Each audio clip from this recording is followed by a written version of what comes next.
నమస్కారం డీనిస్కి స్వాగతం. ముందుగా ఈనాటి ముఖ్యాంశాలు. వెన్నుపోటు దిగజారుడు రాజకీయాలకు చంద్రబాబు కేర్ ఆఫ్ అడ్రస్ అన్న ఎంపీ కేశినేని నాని. తూర్పు నియోజకవర్గంలో దీర్ఘకాలిక సమస్యలు పరిష్కరించిన ఘనత వైసీపీ ప్రభుత్వందేనని స్పష్టం. 60వ డివిజన్ వాంబే కాలనీలో విస్తృతంగా ప్రచారం చేసిన వైసీపీ ఎమ్మెల్యే వెల్లంపల్లి శ్రీనివాస్. డివిజన్లో అభివృద్ధితో పాటు అర్హులైన వారందరికీ సంక్షేమ పథకాలు అందించినట్లు వెల్లడి. సీఎం జగన్ సమక్షంలో వైసీపీలో చేరిన అమలాపురం నియోజకవర్గం జనసేన ఇన్ఛార్జ్ శెట్టిబత్తుల రాజుబాబు. పార్టీలోకి సాదరంగా ఆహ్వానించిన జగన్. మోడీ సారథ్యంలో దేశం అభివృద్ధి బాటలో పయనిస్తుందన్న పశ్చిమ నియోజకవర్గం బీజేపీ అభ్యర్థి సృజనా చౌదరి. ఎన్డీఏ కూటమి అధికారంలోకి వస్తే నియోజకవర్గం రూపురేఖలు మారుస్తానని హామీ. తూర్పు నియోజకవర్గంలో దీర్ఘకాలిక సమస్యలను పరిష్కరించిన ప్రభుత్వం తమదేనని విజయవాడ వైసీపీ ఎంపీ అభ్యర్థి కేశినేని నాని తెలిపారు. వెన్నుపోటు దిగజారుడు రాజకీయాలకు చంద్రబాబు పెట్టిన పేరని విమర్శించారు. తూర్పు నియోజకవర్గ పరిధిలోని 9వ డివిజన్లో ఎన్నికల ప్రచారంలో భాగంగా స్థానిక డివిజన్ ఇన్ఛార్జ్ ఈశ్వర్ ప్రసాద్తో కలిసి నియోజకవర్గ ఎమ్మెల్యే అభ్యర్థి దేవినేని అవినాష్, విజయవాడ ఎంపీ అభ్యర్థి కేశినేని నాని పర్యటించారు. ఈ సందర్భంగా ప్రభుత్వం అందిస్తున్న సంక్షేమ పథకాలు వివరిస్తూ ఓట్లు అభ్యర్థించారు. ఈ సందర్భంగా నాని మాట్లాడుతూ జగన్ అందించే పథకాలు మాకు అందాయని ప్రతి గడపలో చెబుతున్నారన్నారు. స్క్రూ బ్రిడ్జ్ అండర్ పాస్ నిర్మాణానికి స్థానిక నాయకులు చేసిన కృషి అభినందనీయమన్నారు. ఎన్టీఆర్ని వెన్నుపోటు పొడిచింది చంద్రబాబును కాదా అని ప్రశ్నించారు. చంద్రబాబు శిష్యులు కాబట్టే మంచి చేసే జగన్ ప్రభుత్వంపై కుక్కలలాగా వాగుతున్నారని, మేము మాటల వ్యక్తులం కాదు, చేతల ప్రభుత్వంలో ఉన్నామని తెలిపారు. టీడీపీ చిల్లర నేతల ప్రశ్నలకు సమాధానం చెప్పాల్సిన పని లేదన్నారు. అవినాష్ మాట్లాడుతూ రానున్న ఎన్నికల్లో రాష్ట్ర వ్యాప్తంగా ఫ్యాన్ గాలి వీస్తుందన్నారు. నిస్సిగ్గుగా టీడీపీ నేతలు జగన్ ప్రభుత్వంపై అసత్య ఆరోపణలు చేస్తున్నారని విమర్శించారు. రిటర్నింగ్ వాల్ టీడీపీ నిర్మిస్తే వరదలు ఎందుకు వచ్చాయో స్థానిక ఎమ్మెల్యే గద్దె రామ్మోహన్ చెప్పాలని నిలదీశారు. ఈ కార్యక్రమంలో డివిజన్ నాయకులు గద్దె కళ్యాణ్ తదితరులు పాల్గొన్నారు.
ఈరోజు విజయవాడ తూర్పు నియోజకవర్గంలో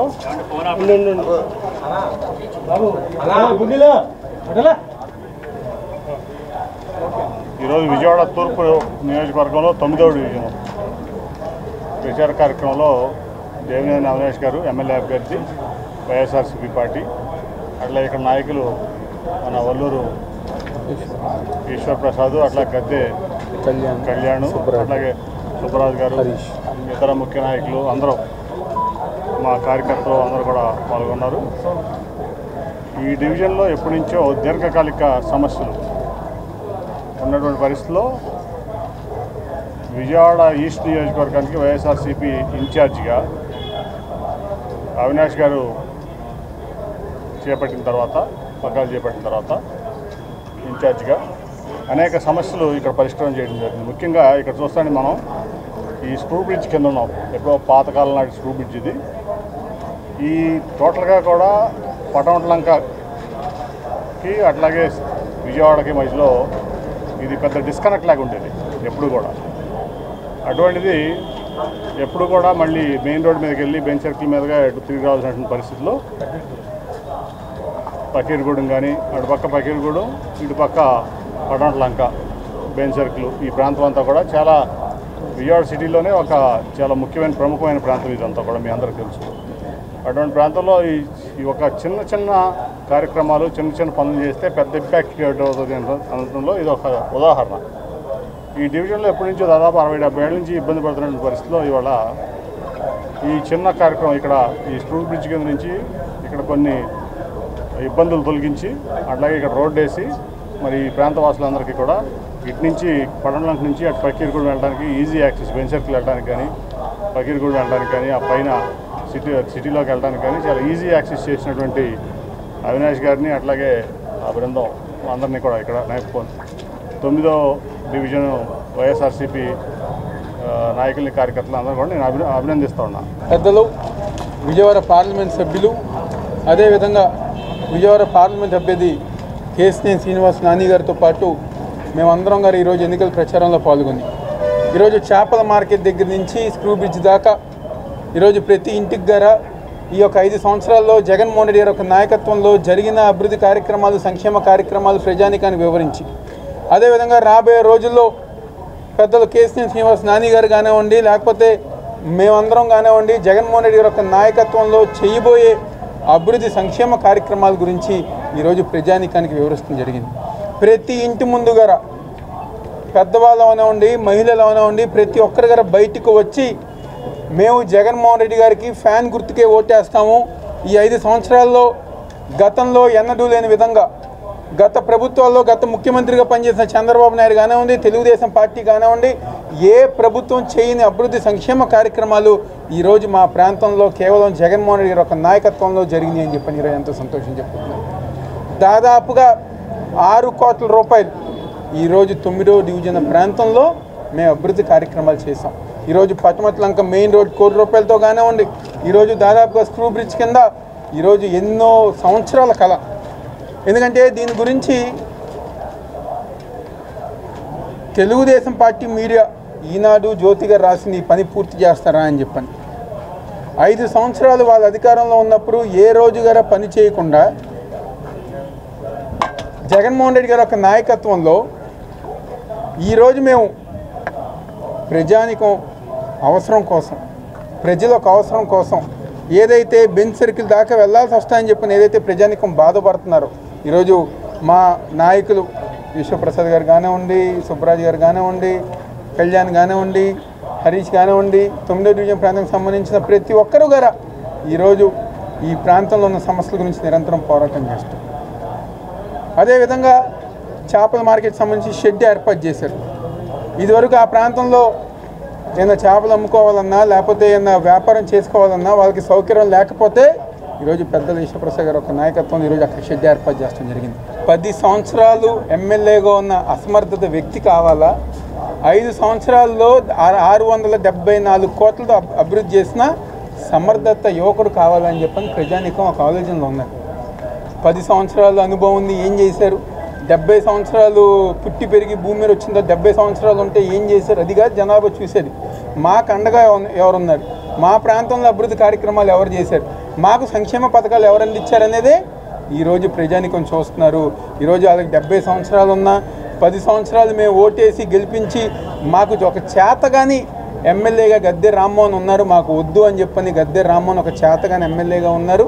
ఈరోజు మాకు చెప్పిన ప్రతి కార్యక్రమం అడగకుండానే చేసేవాళ్ళు ఎవరైతే మాటలతో కాదు చేతలతో పనిచేసే వైఎస్ఆర్ కాంగ్రెస్ పార్టీ నాయకులే మాకు అండగా ఉన్నారు అని చెప్పిన సందర్భంగా ప్రజానికం చెప్తున్నారు. ఆ విధంగానే ఉండటం కూడా జరుగుతుంది. సెంట్రల్ నియోజకవర్గం వైఎస్ఆర్సీపీ అభ్యర్థి వెల్లంపల్లి శ్రీనివాసరావు శనివారం నాడు నియోజకవర్గంలో స్థానిక 60వ డివిజన్ వాంబే కాలనీ తదితర ప్రాంతాలలో స్థానిక డివిజన్ ఇన్ఛార్జ్ బెవర నారాయణతో కలిసి పర్యటించారు.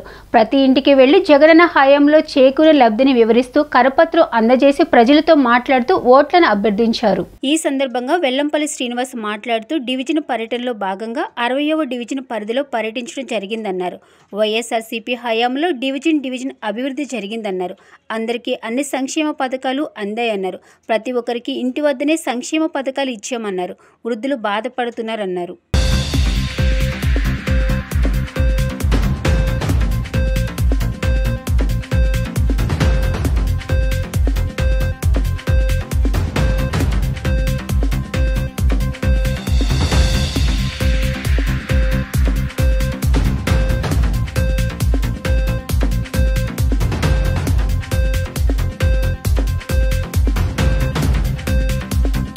అపార్ట్మెంట్స్ ఇవన్నీ కూడా పర్యటించడం జరుగుతుంది. మంచి స్పందన వస్తుంది. ప్రతి ఒక్కళ్ళు కూడా మమ్మల్ని ఆశీర్వదిస్తున్నారు. తప్పకుండా జగనన్నకే మళ్ళీ మేము ఓటేస్తామని చెప్పని ప్రతి ఒక్కళ్ళు కూడా మమ్మల్ని దీవిస్తున్నారు.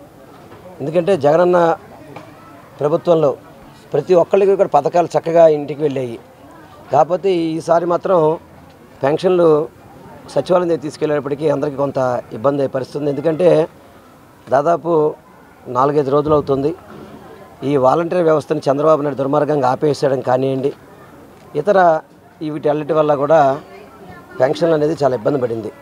చాలామంది దివ్యాంగులు కావచ్చు, వృద్ధులు కూడా ఇప్పుడు ఒకటే చెప్తున్నారు, ఏంటయ్యా మాకు ఈ బాధ, మాకు ఇంటికి హాయిగా డబ్బు తీసుకొచ్చేవాళ్ళు, మేము దాంట్లో మందులు కొనుక్కునేవాళ్ళం, అవసరమైతే మేము అన్ని రకాలు వాడుకునేవాళ్ళం.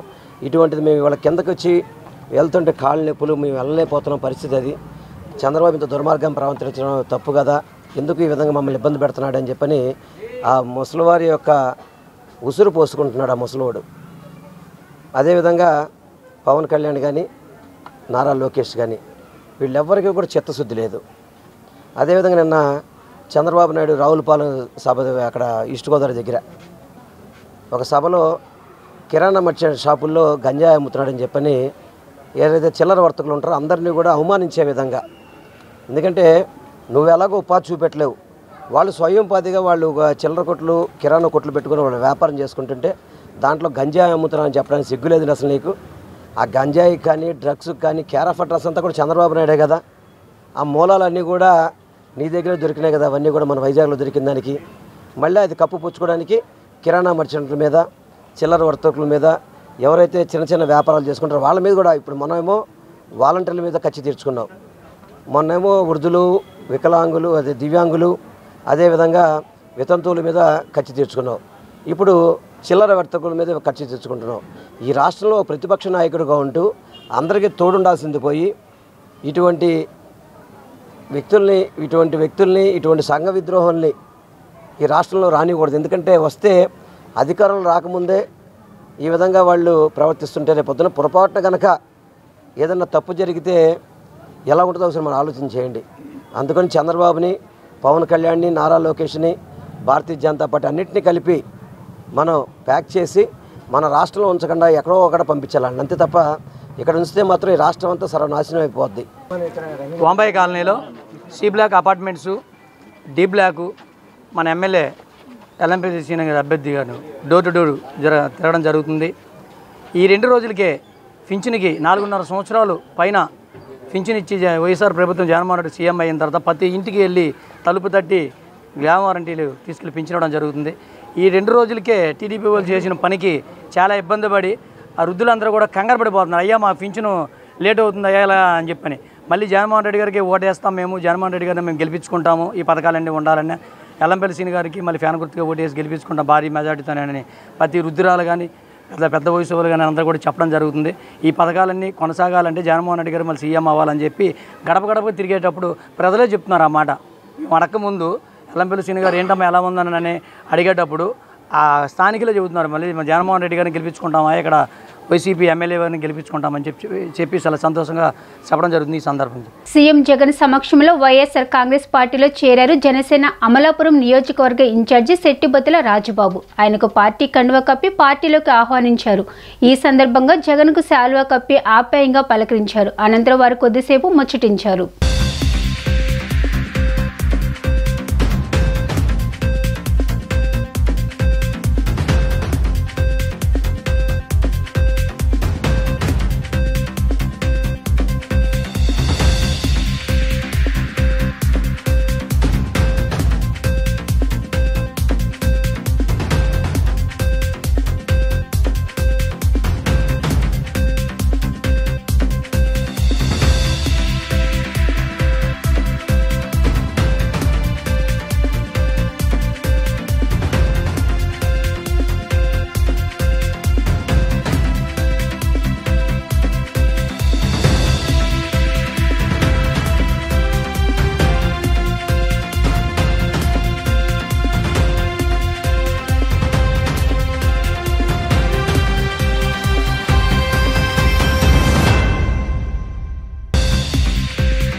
నరేంద్ర మోడీ సారథ్యంలో దేశం ఎంతో అభివృద్ధి చెందుతుందని, రాష్ట్రం అభివృద్ధి చెందాలంటే ఎన్డీఏ కూటమి అధికారంలోకి రావడం ఖాయమని విజయవాడ తెలుగుదేశం పార్లమెంట్ అభ్యర్థి కేశినేని శివనాథ్, పశ్చిమ నియోజకవర్గం బీజేపీ అభ్యర్థి సృజనా చౌదరి తెలిపారు.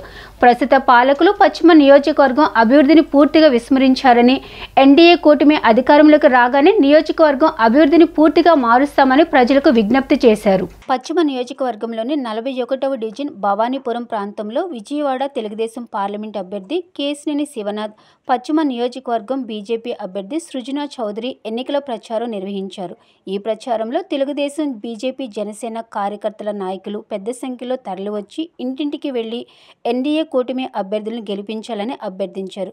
ఎన్నికల ప్రచారంలో తెలుగుదేశం, బీజేపీ, జనసేన కార్యకర్తల నాయకులు పెద్ద సంఖ్యలో తరలివచ్చారు. ఈ సందర్భంగా నాయకులు మాట్లాడుతూ మే 13న జరగనున్న ఎన్నికలలో జనసేన, తెలుగుదేశం, బీజేపీ పార్టీల కలయికలో వస్తున్న అభ్యర్థులను గెలిపించాలని కోరారు. రాజకీయ లబ్ధి కోసం అధికార పార్టీ నేతలు తమపై అసత్య ఆరోపణలు చేస్తున్నారని తెలిపారు. సంపన్నులందరూ వైసీపీలోనే ఉన్నారని, సంపన్నులు ఎన్డీఏ కూటమిలో లేరని చెప్పారు.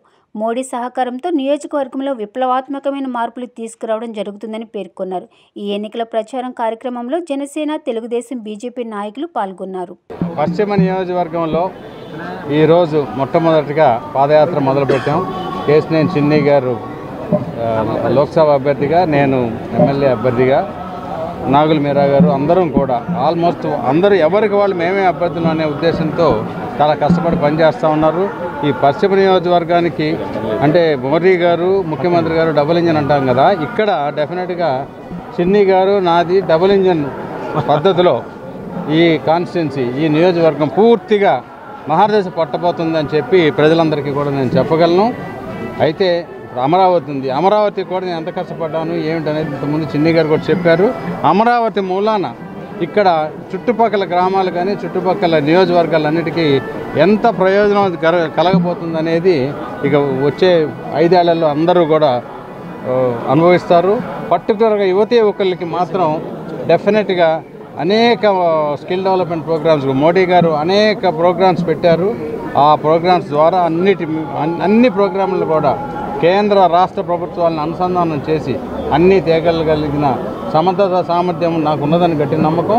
చిన్ని గారు నాతో పాటు రైట్ హ్యాండ్ కింద ఉంటే ఢిల్లీలో తీసుకెళ్ళి అన్ని చోట్ల, ఎందుకంటే 12 సంవత్సరాలు కొట్టిన పిండిలాగా ఢిల్లీలో నాకు అందరూ తెలిసిన వాళ్ళే, చిన్ని గారిని తీసుకుని వెళ్ళి అన్ని చోట్ల ఆయన ఏంటంటే మొదటిసారి ఎంపీగా వెళ్తున్నా కూడా నా 12 సంవత్సరాల అనుభవం కూడా ఆయనకి జోడించి ఇమీడియట్గా పనిచేయడానికి అవకాశం ఉంటుంది. మీరు అందరూ కూడా ఓటర్ మహాశయులందరూ కూడా మమ్మల్ని ఆదరించి ఓటు వేయాలని చెప్పి మనం చేస్తాం.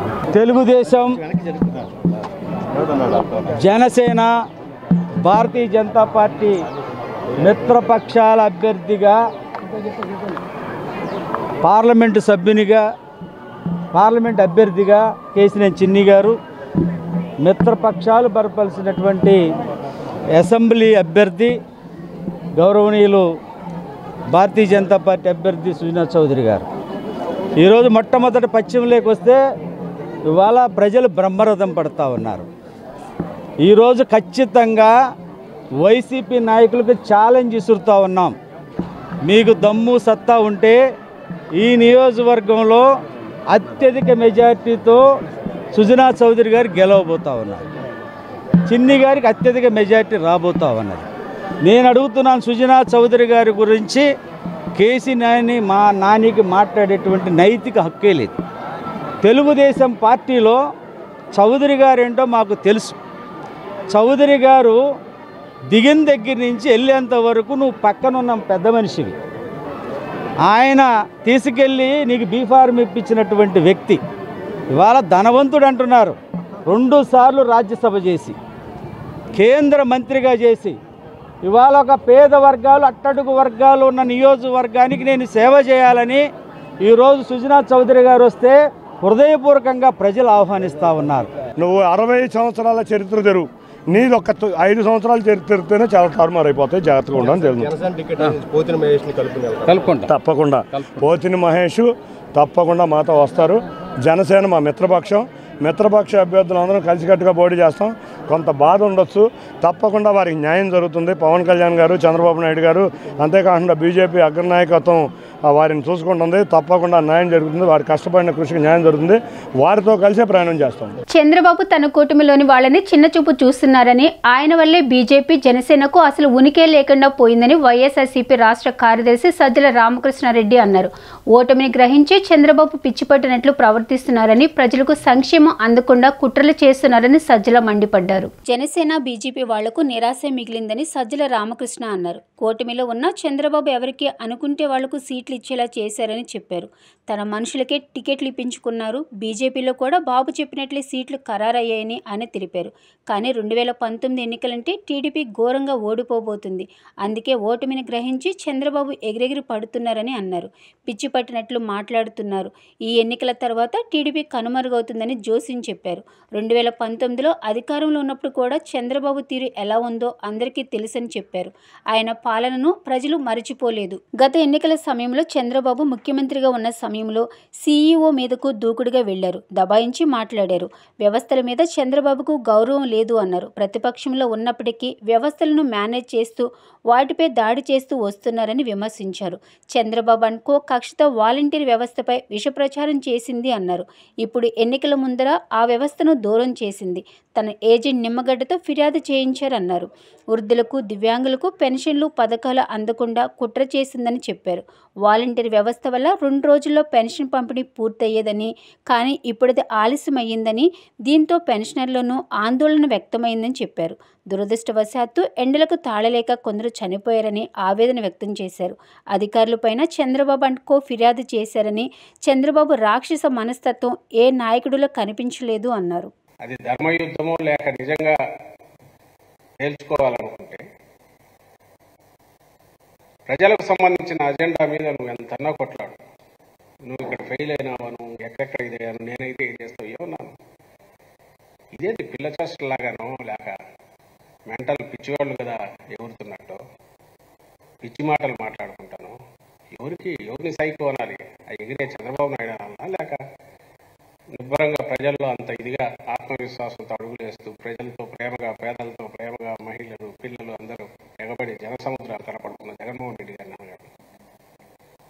జనం ఏమనుకుంటారో మొహం మీద ఉమ్మేస్తారనే ఇది కూడా లేకుండా ఎలా అలా తయారయ్యాడంటే సెనిలిటీ అని అనుకోవాలి. 73-74 ఏళ్ళ తర్వాత సెనిలిటీ అంటే గుర్తొచ్చింది. నేను అది ఏదో ఇది అనుకున్నా. మనం చూస్తే తిరుపతిలో మాట్లాడుతుంది నిజంగానే అన్నాను. బీజేపీతో ఈయన పుత్రుడు ఉన్నాడు. వరప్రసాద్ అభ్యర్థికి ఓటేయండి, బీజేపీకి వేయద్దు, వృధా అవుతుంది మీరు వేస్తేనే అంటున్నాను. ఆయన నిలబడింది బీజేపీ అభ్యర్థిగా. ఈయన మర్చిపోయినాడు. తనే అభ్యర్థుల సెలక్షన్లో తనే ఉన్నాడు. ఆ వరప్రసాద్ నాటి ఇప్పుడు మా పార్టీ ఎమ్మెల్యేగా 19 ఎన్నికల్లో గూడూరుకి ఎలక్ట్ అయిన వరప్రసాద్ బీజేపీ అభ్యర్థిగా ఈయన పెట్టి తిరుపతిలో పెట్టాడు. ఆయన మర్చిపోయినాడు చంద్రబాబు నాయుడు. అని మొన్న అంటున్నాడు, నేనేమన్నా ఎందుకు అట్లా వచ్చింది అబ్బా, ఏమన్నా మన కుటుంబాలు నిజమే అంటున్నారు. ఇంకా అలాంటివి అయితే కొల్లలు చెప్పాలి. ఈయన వ్యవస్థల గురించి,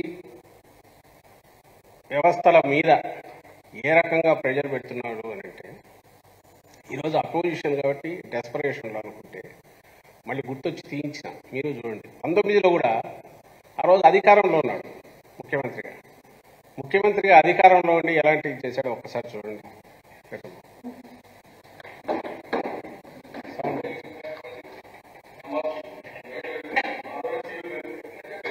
2019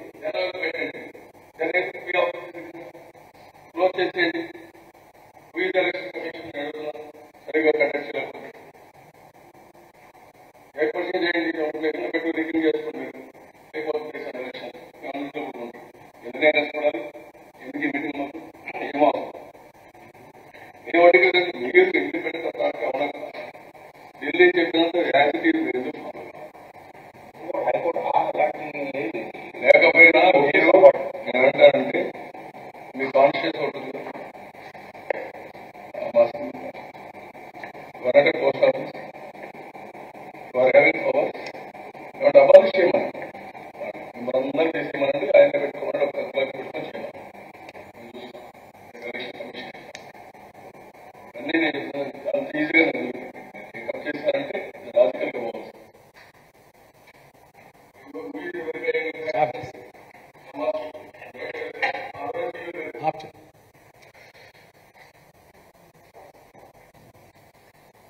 ప్రతిపక్షంలో ఉంటే ఏదో డెస్పరేషన్లో అనుకోవచ్చు. అప్పుడు ఆయన ముఖ్యమంత్రి ఎప్పుడు, ఇది 2019 ఐ థింక్ ఏప్రిల్లో ఎన్నికలకు 10 వారం ముందేమో. ఆయన ముఖ్యమంత్రి, చంద్రబాబు నాయుడు ముఖ్యమంత్రి, CEO chief electoral officer Gopalakrishna Dwivedi గారు ఉన్నప్పుడు ఆయన ఆఫీస్ మీదకి అటాక్ లాగా వెళ్ళి కూర్చొని ఏం దబాయిస్తున్నాడో చూశారు కదా. అప్పుడు ఆయన ముఖ్యమంత్రి, జగన్మోహన్ రెడ్డి గారు ప్రతిపక్ష నాయకుడు.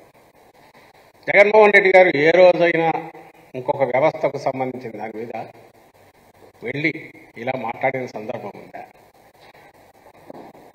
ఈరోజు ఇప్పుడు జరుగుతున్న దాంట్లో కూడా ఎడాపెడా ఆఫీసర్లు వీళ్ళు కంప్లైంట్ ఇస్తున్నారు, ట్రాన్స్ఫర్లు చేస్తున్నారు.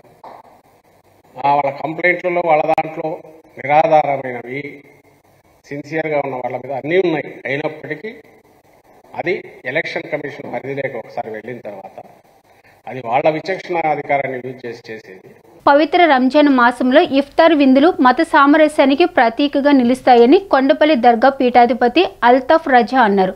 Andhra Pradesh working journalist union press club ఆధ్వర్యంలో శుక్రవారం ప్రెస్ క్లబ్ ప్రాంగణంలో జర్నలిస్ట్ సోదరులకు ఇఫ్తార్ విందు నిర్వహించారు. ఈ కార్యక్రమానికి ముఖ్య అతిథిగా హాజరైన అల్తాఫ్ రజా మాట్లాడుతూ అల్లాహ్ ఆశీస్సులతో సర్వమానవాళి సుఖ సంతోషాలతో జీవించాలని ఆకాంక్ష వ్యక్తం చేశారు.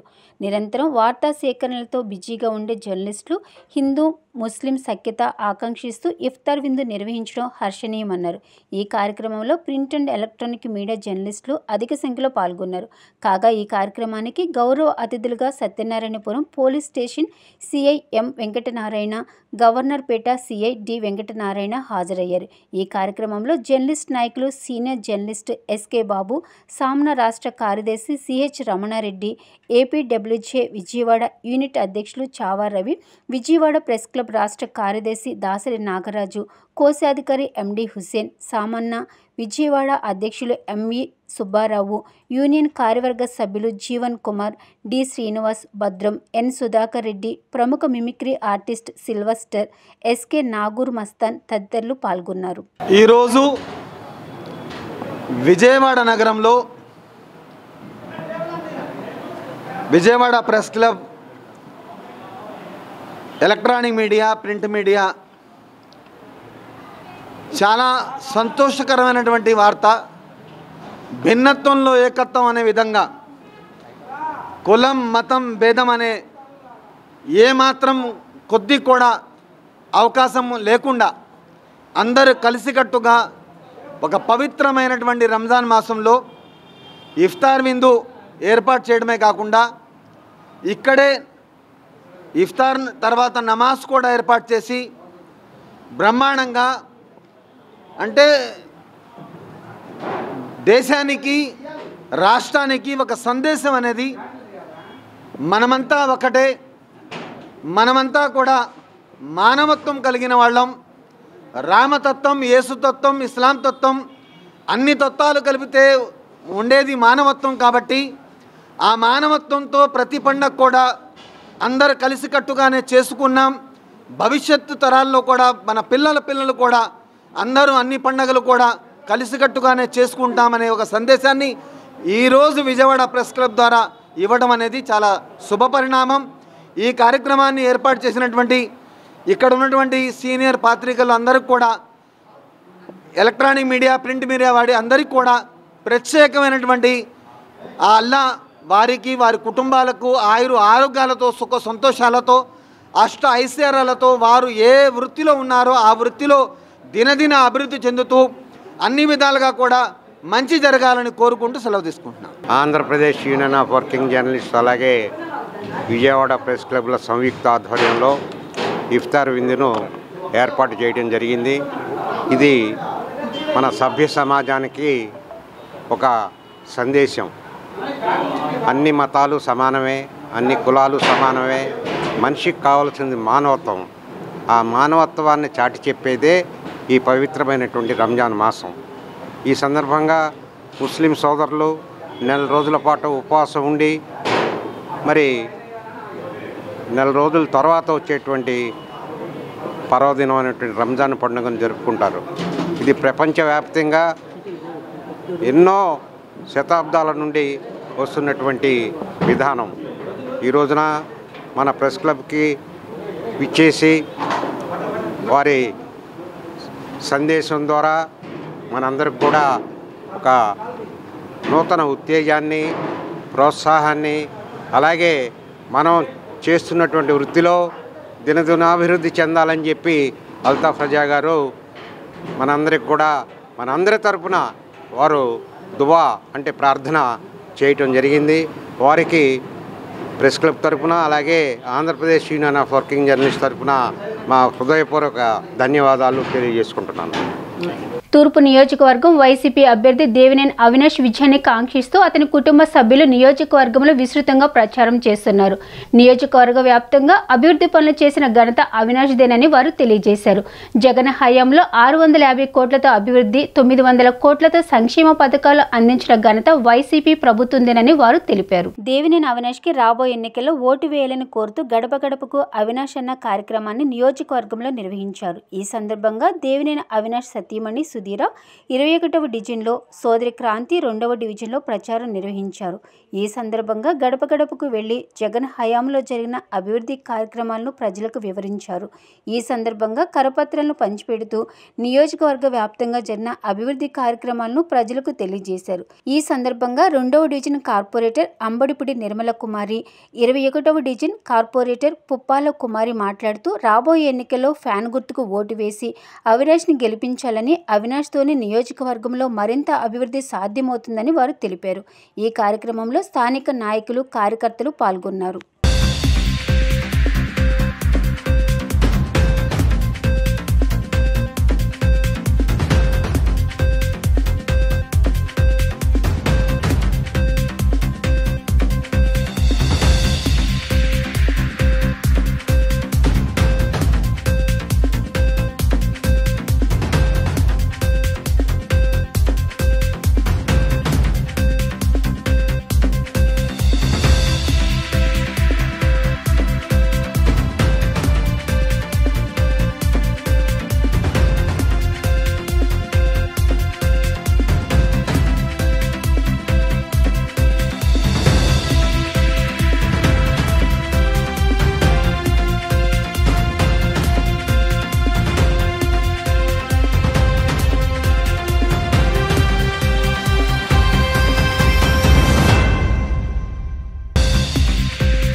అందరికీ నమస్కారం. ఈరోజు ఎన్నికల ప్రచారంలో భాగంగా ఈరోజు 2వ డివిజన్లో శ్రీ దేవినేని అవినాష్ గారి సోదరిమణి క్రాంతి గారితో కలిసి, అదేవిధంగా ముఖ్య నాయకులు, కన్వీనర్లు, అదేవిధంగా 2వ డివిజన్కి సంబంధించిన ఇన్ఛార్జీలతో కలిపి ప్రతి గడప గడపకి వెళ్ళి మనం చేసిన అభివృద్ధి, అదేవిధంగా శ్రీ దేవినేని అవినాష్ గారిని ఎమ్మెల్యేగా చేసే అభివృద్ధి కూడా ప్రతి ఒక్క గడపకి తెలియజేసి, అవినాష్ గారు ఏ విధంగా ఈ 4 సంవత్సరాల్లో ఇన్ఛార్జిగా అయిన 4 సంవత్సరాల్లో ఏ విధంగా అయితే అందుబాటులో ఉన్నారో, ఏవేవి అభివృద్ధి కార్యక్రమాలు చేశారో ప్రతి గడపకి తెలియజేసి,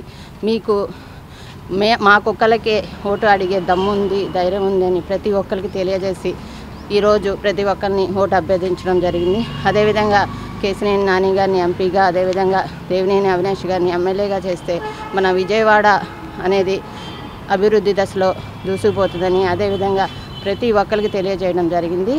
ఈరోజు మేము ఒక్కటే తెలియజేసుకుంటున్నాము, తూర్పు నియోజక ప్రజలకి ఏ వ్యక్తి అయితే మనకు అందుబాటులో మన సమస్యల పరిష్కారానికి అందుబాటులో ఉంటారో ఆ వ్యక్తుల్ని మనం ఎప్పుడు ఎన్నుకోవాలని తెలియచేసి ప్రతి ఒక్కరికి శ్రీ దేవినేని అవినాష్ గారి ఆశీర్వాదం అందించాలని తెలియజేయడం జరిగింది. దీనిలో ప్రతి ఒక్కరు కూడా మాకు ప్రతి ఒక్క గడపలో కూడా తప్పకుండా దేవినేని అవినాష్ గారికి, అదేవిధంగా కేశినేని నాని గారికి సపోర్ట్ చేస్తామని మాకైతే భరోసా ఇవ్వడం జరిగింది. మేము ఈరోజు ఒక్కటే చెప్పదలుచుకున్నాం, దేవినేని అవినాష్ గారు తూర్పు నియోజకవర్గంలో అత్యధిక మెజార్టీతో జెండా ఎగరవేస్తారని మేము ధైర్యంగా చెప్తున్నాము. నా పేరు జాస్ ప్రసాద్, 2వ డివిజన్లో ఉంటున్నాను. ఈ రోజున ఉదయం నుంచి పడవలో మొదలుకొని ఇంటింటి గడప గడపకు తిరుగుతూ ఓటర్స్ దగ్గరికి వెళ్ళి విజయవాడ తూర్పు వైఎస్ఆర్సీపీ అభ్యర్థి దేవినేని అవినాష్ గారు, అట్లాగే ఎంపీ అభ్యర్థి కేశినేని నాని గారి అభ్యర్థిత్వాన్ని మీరు బలపరిచి రాబోయే మే 13వ తారీఖు ఎన్నికల్లో మంచి మెజార్టీతో గెలిపించాలని చెప్పి మేము ఓటర్లను అభ్యర్థించినప్పుడు వారు చక్కగా స్పందించి మాకు గవర్నమెంట్ తరఫున అన్ని రకాల పథకాలు అందుతున్నాయండి. తప్పనిసరిగా మేము వైఎస్ఆర్సీపీ పార్టీని ఆదరించి మంచి మెజార్టీతో ఆ పార్టీని గెలిపిస్తాం. అట్లాగే ఇక్కడ ఎవరైతే అభ్యర్థి అవినాష్ గారు ఉన్నారో వారు మాకు చాలా అండదండలుగా ఉండి గత 58 నెలలుగా ఎప్పుడు ఏ కార్యక్రమానికి పిలిచినా ఏ యొక్క పథకం మాకు అందలేదన్నా, లేకపోతే ఏ యొక్క సంక్షేమ అభివృద్ధి పథకాలు మాకు అందలేదన్నా వెంటనే రెస్పాండ్ అయ్యి ఆ రకంగా బాబు కూడా స్పందిస్తున్నాడు. కాబట్టి అవినాష్ బాబు మరి ఆయన ఇన్ఛార్జిగా ఉండి ఇన్ని రకాల డెవలప్మెంట్స్ ఆయన చేస్తూ ఉంటే రేపు రాబోయే కాలంలో కనుక ఎమ్మెల్యేగా గెలిచినట్లయితే మన నియోజకవర్గాన్ని బ్రహ్మాండమైన అభివృద్ధి పథంలో నిలుపుతారని ఓటర్లంతా కూడా వాళ్ళ యొక్క ఆకాంక్షనే, వాళ్ళ యొక్క మరి కాన్ఫిడెన్స్ని కూడా మాకు తెలియజేశారు. కాబట్టి ఈ కొద్ది విషయాలు మీతో పంచుకున్నందుకు ఎంతో ఆనందంగా ఉంది. నమస్కారం అండి. గడప గడప కార్యక్రమంలో భాగంగా దేవినేని సుధీర గారు 21వ డివిజన్లో పర్యటించడం జరిగింది. అలాగే ప్రతి ఒక్కళ్ళు మాకు సహకరించి స్పందించిన విధానం చాలా బాగుంది. అలాగే ఉండాలని చెప్పి కోరుకుంటూ ఇంకా ఎంతో అభివృద్ధి చేస్తామని చెప్పి 21వ డివిజన్ ప్రజానీకానికి మాటిస్తూ ఇది ఇంట్లాగే జరగాలని చెప్పి అవినాష్ గారిని ముందుకు తీసుకొచ్చి గెలిపించి అత్యంత మెజార్టీతో గెలిపించుకోవాలని చెప్పి మా అందరి యొక్క కోరిక. అలాగే నిన్న పార్టీలో చేరినటువంటి మన సతీష్ గారు, అలాగే డేవిడ్ వాళ్ళు అందరూ కూడా పిల్లలందరూ 21వ డివిజన్ మొత్తం ప్రజానీకం మొత్తం మాకు సహకరించినందుకు కృతజ్ఞతలు తెలియజేస్తున్నాం. నమస్తే అండి. ఈరోజు గడప గడపకి ప్రోగ్రాం సంబంధించి ఈరోజు తూర్పు నియోజకవర్గంలో 21వ డివిజన్లో ఈరోజు జరగటం జరిగింది. ఈరోజు అవినాష్ గారి వైఫ్ మేడం గారు రావడం జరిగింది. గడప గడపకి వెళ్తుంటే అత్యంత నీరాజనాలతో మేడం గారిని ప్రతి ప్రజలు కూడా స్వాగతిస్తున్నారు. మేడం గారిని బాగా దగ్గరికి తీసుకొని ఆప్యాయతంగా మాట్లాడటం జరుగుతుంది. అవినాష్ గారిని గెలిపించడానికి ప్రతి కుటుంబం కూడా స్వాగతిస్తున్నారు. అత్యంత మెజారిటీ 21వ డివిజన్లో వస్తుంది. ఖచ్చితంగా అవినాష్ గారిని గెలిపించుకొని మేమందరం కూడా అవినాష్ గారికి ఇక్కడ నుంచి మేము మెజారిటీ గిఫ్ట్గా ఇద్దామని మేమందరం కూడా సాయశక్తిలో ప్రయత్నిస్తున్నాం. అలాగే ప్రజల దగ్గర నుంచి వచ్చే స్పందన కూడా అలాగే ఉంది. అవినాష్ గారిని ఖచ్చితంగా గెలిపిస్తాం మేమందరం కలిసి.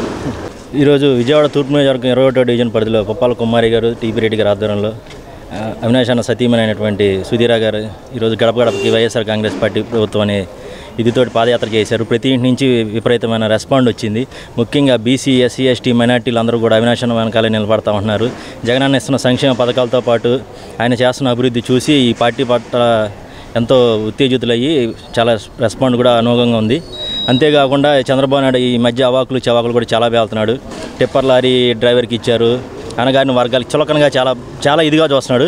అందుకే అంటున్నాడు పెత్తందారులు, జగన్ అనేది పెత్తందారులు వీళ్ళనే జనాలకి ఈ పాటికి అర్థమైంది. పెన్షన్లు ఆపింది కానీ పేదలకి ఇంటికి సంక్షేమ పథకాలు రావటం వాళ్ళకి ఇష్టం లేదు కాబట్టి ఈ విధంగా మాట్లాడుతున్నాడు. టిప్పర్ లారీ నడుపుకునే వ్యక్తి అనగాని వర్గాన్ని గురించి ఎగతాళి చేస్తున్నాడు. అతను నీకంటే పెద్ద చదువుతాడు. అతను చదివింది ఏంటో తెలుసా? ఎంఏ ఎకనామిక్స్, దాంతోపాటు బీఈడీ కూడా పూర్తి చేశాడు. అంటే నీకంటే పెద్ద చదివాడు చంద్రబాబు నాయుడు. ఒక టిప్పర్ లారీ వచ్చి ఒక సైకిల్ని గుద్దితే ఎలా ఉండిద్దో రేపు ఎలక్షన్లో నువ్వు చూస్తావు ఖచ్చితంగా. అది పేదలకి పెత్తందారుకి మధ్య జరిగిన యుద్ధంలో జగనన్న మళ్ళీ ముఖ్యమంత్రి అవుతాడు. అదేవిధంగా భారీ మెజార్టీతో ఒక రిటర్నింగ్ వాళ్ళు పూర్తి చేయడంలో కానీ, బ్రహ్మరాంపురం పట్టాలు ఇవ్వడంలో కానీ అవినాష్ అన్న పూర్తిగా కూడా జనాల యొక్క అతను వర్క్ మైండ్ ఏంటి అనేది తెలుసుకున్నారు. రేపు గెలవడం కాదు, మెజార్టీ ఎంత అనే విషయంలో అవినాష్ అన్న ముందున్నాడు. 175 ప్లస్ అయ్యి ఒక 25 మొత్తం డబల్ సెంచరీ కొడుతున్నాం మేము. గుర్తుపెట్టుకోండి, జూలై 4వ తారీఖు జగనన్న మళ్ళీ సీఎం అవుతున్నాడు. అవినాష్ అన్న దేవినేని అవినాష్ అనే నేను అని అసెంబ్లీలో ప్రమాణ స్వీకారం చేయబోతున్నారు. కేంద్రంలో నరేంద్ర మోడీ, రాష్ట్రంలో జగన్ ప్రభుత్వాలకు ఈ ఎన్నికల్లో గుణపాఠం తప్పదని సిపిఎం రాష్ట్ర కార్యదర్శి వర్గ సభ్యుడు సిహెచ్ బాబురావు అన్నారు. ప్రజలకు అందుబాటులో ఉంటూ సేవలందించే వామపక్ష అభ్యర్థులు గెలిపించాలని ఆయన విజ్ఞప్తి చేశారు. కేంద్ర ప్రభుత్వ రంగ సంస్థలు తెగ నమ్మితే రాష్ట్రం పేదల నడ్డి విరిచే రీతిలో పన్నుల భారాలు మోపిందని ఆయన ధ్వజమెత్తారు. సిపిఎం రాష్ట్ర కార్యదర్శి వర్గ సభ్యుడు సిహెచ్ బాబురావు ఎన్నికల ప్రచారం గులాబీ తోటలో కొనసాగింది. పాదయాత్ర చేస్తూ ఇంటింటికి వెళ్లిన బాబురావు ప్రజలను ఓట్లు అభ్యర్థించారు. అనంతరం ఆయన మాట్లాడుతూ కేంద్ర రాష్ట్ర ప్రభుత్వాలు అనుసరిస్తున్న విధానాలను దుయ్యబట్టారు. నరేంద్ర మోడీ ప్రభుత్వ రంగ సంస్థలను తెగ నమ్మడాన్ని తప్పుపట్టారు. మళ్లీ బీజేపీ అధికారంలోకి రాకుండా నిలువరించాల్సిన అవసరం ఉందన్నారు. ఇంతకు ప్రజాతంత్ర లౌకిక శక్తులను ఏకం కావాల్సిన అవసరం ఉందన్నారు. జగన్ ప్రభుత్వం సంక్షేమ మాటన ప్రజలపై పెనుభారాలు మోపుతుందని మండిపడ్డారు. నిరుద్యోగులను మోసగించిందని ధ్వజమెత్తారు. పేదల నడ్డి విరిచే విధంగా పన్నుల భారాలను మోపుతుందని మండిపడ్డారు. విజయవాడ నగరానికి ప్రజారంజక పాలన అందించిన వామపక్ష అభ్యర్థిని గెలిపించాలని బాబురావు కోరారు. మోడీ గారు ఇప్పటిదాకా మీరు 10 ఏళ్లలో చూసింది ట్రైలరే, ఇక రేపు ఎన్నికలు అయిన తర్వాత అసలు సినిమా చూస్తారంటున్నాడు.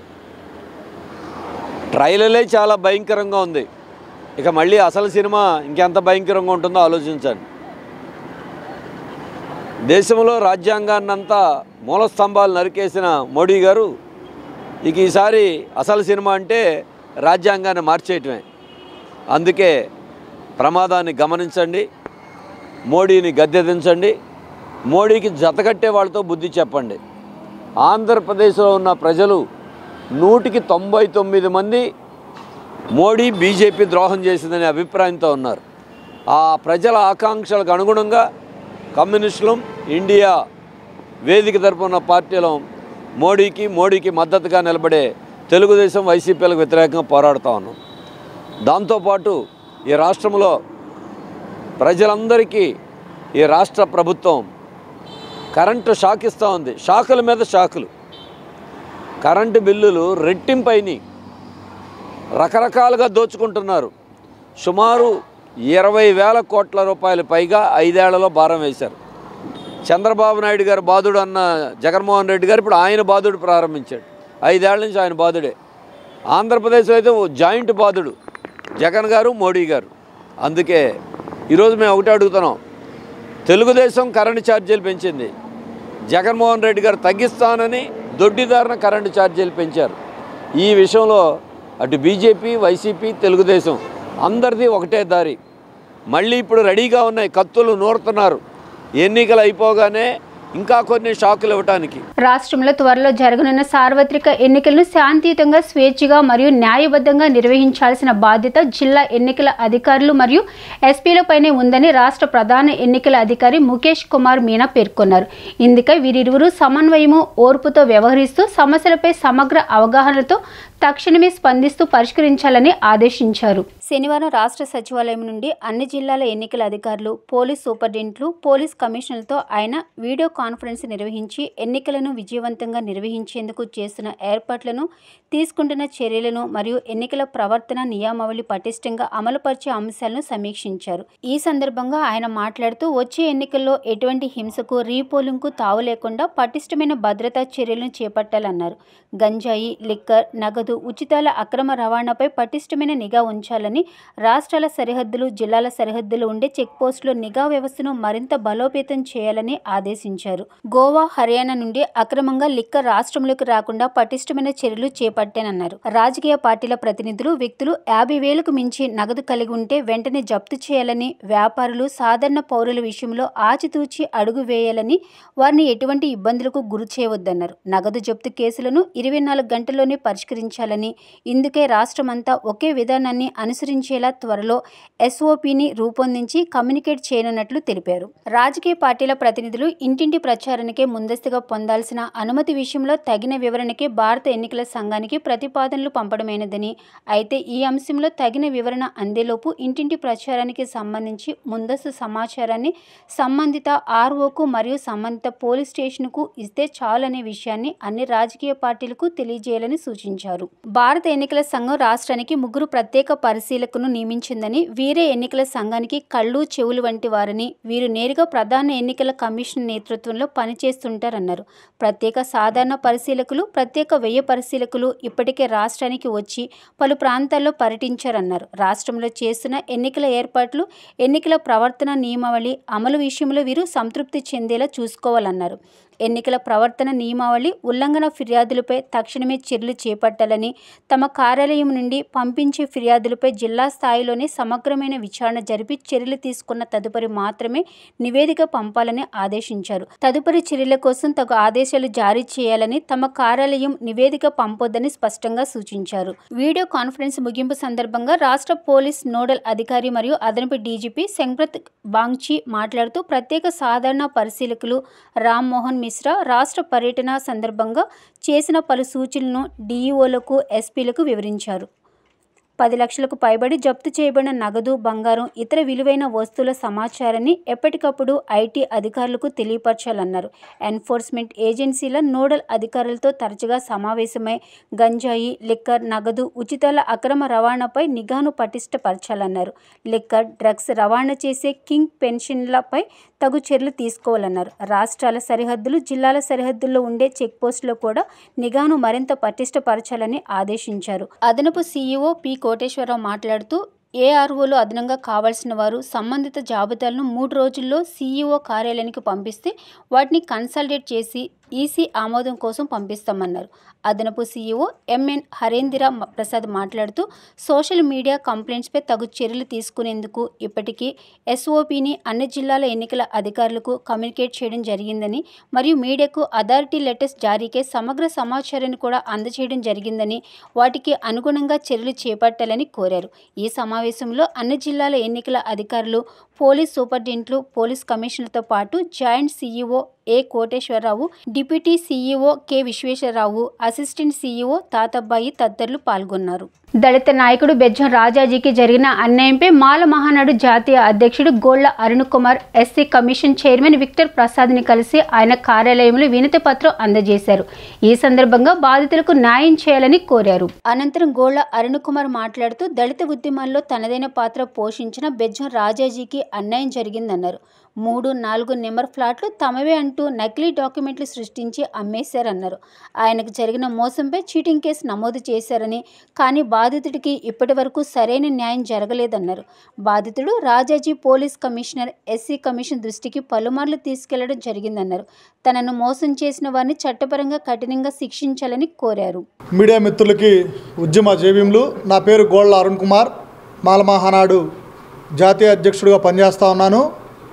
ఈరోజు Andhra Pradesh SC commission chairman Victor Prasad గారికి, దళిత నాయకుడైనటువంటి బెజ్జం రాజాజీ గారికి జరిగినటువంటి అన్యాయం మీద చైర్మన్ విక్టర్ ప్రసాద్ గారికి మా బాధని, మాకు జరిగినటువంటి అన్యాయాన్ని ఆయన దృష్టికి తీసుకెళ్ళి బాధితులకు న్యాయం చేసే విధంగా చర్యలు తీసుకోమని విజ్ఞప్తి చేయడానికి రావడం జరిగింది.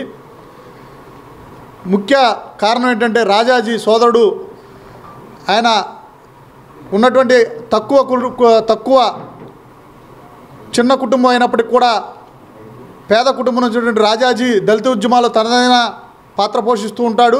గుంటూరు జిల్లా మంగళగిరి ప్రాంతానికి చెందినటువంటి వ్యక్తి. తనని కానూరు శైలజ భర్త సుబ్రహ్మణ్యం అనే మాజీ కార్పొరేటర్, విజయవాడ జిల్లాకు సంబంధించినటువంటి వారు రామపరపాడు రామకృష్ణ ఎన్క్లేవ్లో 4వ నెంబరు 3వ నెంబర్ సంబంధించిన ప్లాట్లు మావే అని చెప్పి తప్పుడు నకిలీ డాక్యుమెంట్లు పుట్టించి అవి రాజాజీ గారికి అమ్మడం జరిగింది. వారు వెంటనే వీరికి జరిగినటువంటి మోసాన్ని డాక్యుమెంట్ రూపంలో తెలుసుకొని సంబంధిత ఎస్సీ కమిషన్ చైర్మన్ గారికి సంబంధిత పోలీసు అధికారులకు కూడా వారు వినతి పత్రం కేసు పెట్టడం జరిగింది. వారి మీద చీటింగ్ కేసు, అదేవిధంగా మోసకారితమైనటువంటి మోసం చేశారనే కేసు నమోదైంది 2019వ సంవత్సరంలో. కానీ ఇప్పటికి కూడా బాధితుడికి సరైనటువంటి న్యాయం జరగలేదు. పదే పదే పోలీస్ అధికారుల దృష్టికి, ఎస్సీ కమిషన్ చైర్మన్ దృష్టికి అనేక మార్లు తీసుకెళ్లిన ఎస్సీ కమిషన్ చైర్మన్ గారు వెంటనే స్పందించి అధికారులకి పదే పదే వారు ఉత్తర్వులు జారీ చేసినా కూడా అధికారులు అగ్రవర్ణాలకు సంబంధించినటువంటి శైలజ రామకృష్ణకి తాబేదారుగా పనిచేస్తూ ఎవరైతే బాధితుడున్నాడో రాజాజీకి అన్యాయం చేసే విధంగా వ్యవహరించారు. 6వ తారీఖు 3వ నెల మార్చిన తన ఆఫీసులో ఉండి తన పని చేసుకుంటూ ఉండగా గుర్తు తెలియని వ్యక్తులు నువ్వు వారి మీదే కేసులు పెట్టి ఈ విధంగా చేస్తావా, నీ అంతు తేలుస్తావని చంపే ప్రయత్నం చేసి విపరీతమైనటువంటి గాయాలు, కత్తులతో దాడి చేస్తే ప్రభుత్వ ఆసుపత్రిలో ఎమ్మెల్సీ అయింది. స్థానిక నగరంపాలెం పోలీస్ స్టేషన్ పరిధిలో ఎఫ్ఐఆర్ కూడా కట్టడం జరిగింది. ఎఫ్ఐఆర్ ఏం కట్టారు? 304 సెక్షన్ 324 సెక్షన్ కట్టడం జరిగింది. బాధితుడి మీద అటెంప్ట్ మర్డర్ జరిగింది. బాధితుడి మీద అదేవిధంగా దళిత వర్గానికి సంబంధించిన వ్యక్తి ఎస్సీ ఎస్టీ కేసు నమోదు చేయలేదు. మర్డర్ కేసు కూడా, అటెంప్ట్ మర్డర్ కేసు కూడా నమోదు చేయలేదు. ఈ అధికారులు ఏ విధంగా చోద్యం చూస్తున్నారో, పేద వర్గాలకి ఏ విధంగా అన్యాయం చేస్తున్నారో ఇది ఒక రూపంలో మీకు కనబడతానే ఉంది. మేము ఒకటే విజ్ఞప్తి చేస్తున్నాం, మీరు అగ్రవర్ణాల తొత్తులుగా వ్యవహరిస్తూ అధికారులు ఇదే విధంగా వ్యవహరిస్తే మీ మీద ప్రైవేట్ కేసులు వేయడానికి కూడా మేము వెనకడిపోము. మీరు తక్షణమే ఎవరైతే కోనూరు శైలజ సుబ్రహ్మణ్యం ఉన్నారో వారి మీద చర్యలు తీసుకోవాలని పోలీస్ అధికారులకి డిమాండ్ చేస్తున్నాం. వారిని తక్షణమే రిమాండ్కి పంపించాలని డిమాండ్ చేస్తున్నాం. మేము ఎస్సీ కమిషన్ చైర్మన్ గారిని కూడా కలుస్తాం. బాధితులకు న్యాయం జరిగే వరకు కూడా వారి పక్షాన పోరాటం చేస్తామని చెప్పి ఈ సందర్భంగా తెలియజేస్తూ తక్షణమే వారిపై చర్యలు తీసుకోవాలని డిమాండ్ చేస్తూ ఉన్నాం. జై భీమ్, జై భారత్.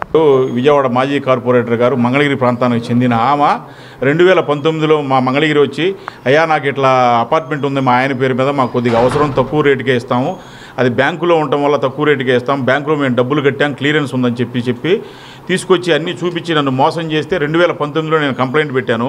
కంప్లైంట్ పెడితే ఎస్సీ ఎస్టీ అట్రాసిటీ 420, 506 అన్ని సెక్షన్లు కట్టారు.